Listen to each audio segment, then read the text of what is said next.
Hi guys, welcome to another episode of Pointy Not Sharp. Today we're taking a look at a US Marine Corps OKC-3S Bayonet made by Ontario Knife Company, and it's made to fit the M16 rifle. It also fit a couple of their combat shotguns like the Remington 870, the Mossberg 500, and I'm pretty sure the 590 as well.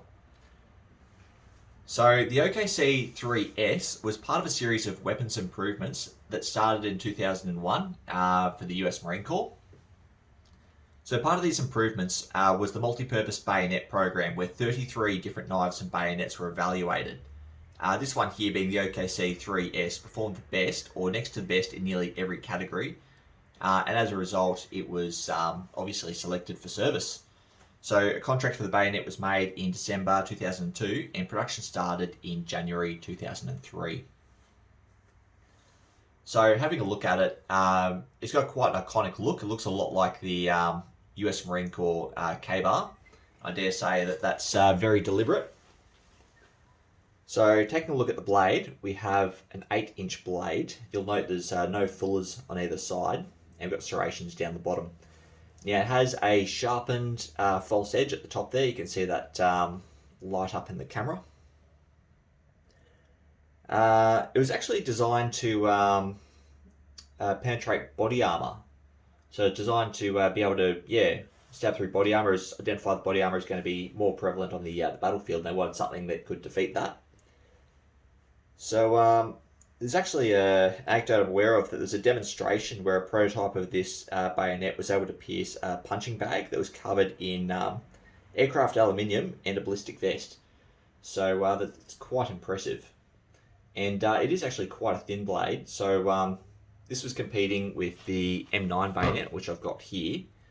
Put that down. So that's the M9. And as you can see, the M9 is a bit thicker, a bit heavier, and a bit shorter. Put that to the side. Alright, so the grip is made of Dynaflex. I think that's how it's pronounced.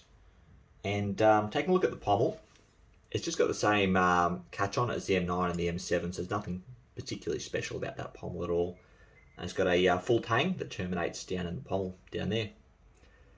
As you can see, Mortise here is not flared, but it's an absolutely gorgeous blade. And when I was cleaning the Cosmoline off it before, I nearly sliced my finger on it. It's absolutely razor sharp.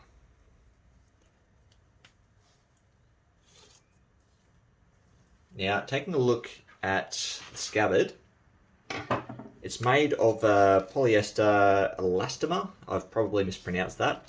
Correct me if I'm wrong. And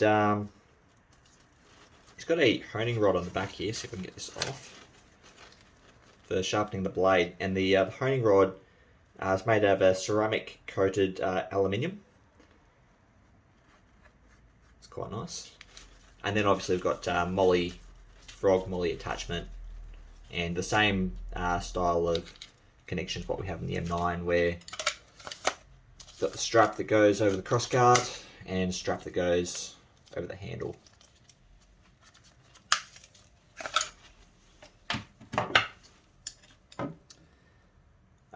You'll notice it doesn't have a wire cutter like the M9 does, so bring that over here.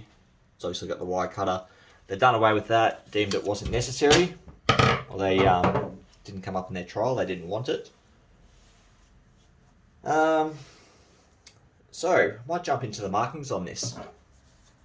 See if I can get them to come up in the light. So the one side of the Ricasso got Combat USMC, United States Marine Corps. Then the other side we've got OKC-3S, the designation for the bayonet, Ontario Knife Company, or Knife Co.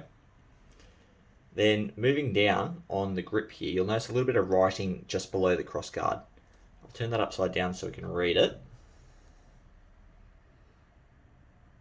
So US and foreign, patterns pending. So this is actually a very early production one before they'd secured the pattern. Later versions don't have that.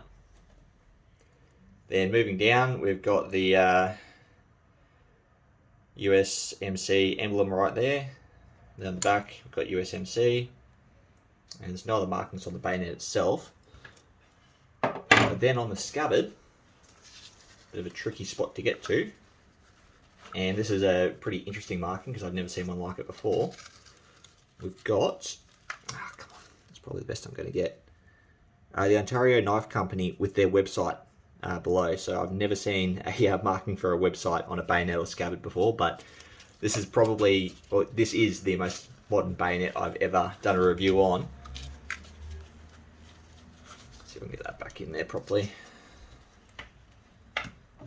Okay, so these are still in service today. So they've had quite a recent service life from, 2003, January 2003 until, well, still being used now. As far as I know, they're only used by the USMC. And from what I've heard from a couple of the Marines I've met over the years, because I've worked with quite a few, used to be in the Army myself, they weren't too popular. So when they went on deployment, they'd sign them out as they're required to do, and then they'd just chuck them into a bag, lock the bag away, and at the end of the deployment, they'd pull them out. It's just another bit of kit that they didn't want to carry, and it wasn't seen as particularly relevant. That being said, though, there's plenty of photos online of Marines in Fallujah who are clearing room to room, house to house with these fixed. And I have read a couple of anecdotes that they were used through Iraq and Afghanistan in a very limited and unique way. So it was not a standard practice to use a bayonet. Well, it's not anymore. It's a pretty antiquated bit of kit. But there are some anecdotes out there where it's still occasionally used, and you do find the occasional photo. That being said, though, this is probably the nicest of the modern bayonets I've ever come across. So the M7, the M9, the new AK variants, even that new Swiss one, I reckon, if I had to take a bayonet overseas, this is the one I'd want to use. When I served, I got stuck with the M9. This sucker here, and honestly, we absolutely hated it because there was no easy way to attach the scabbard to your gear. All our gear's molly. It flapped around. It just, it was big, it was bulky, you couldn't secure it properly. But it seems all the problems with the M9 have been fixed with pretty simple frog gear. They've got molly. You can attach it nice and low, nice and tight, won't flap around. I've been told that this style of molly and scabbard matches the US Marine uniform for both their jungle and desert versions. So any Marines out there, feel free to correct me. I probably got the name or designations wrong.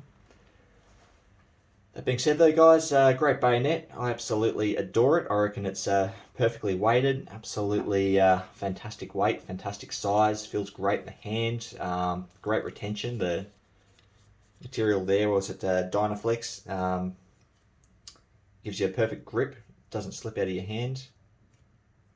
So yeah, absolutely fantastic bayonet. If I've missed anything or made any mistakes, as per always, comment below, let us know. I'd love to hear from you. Thanks for watching.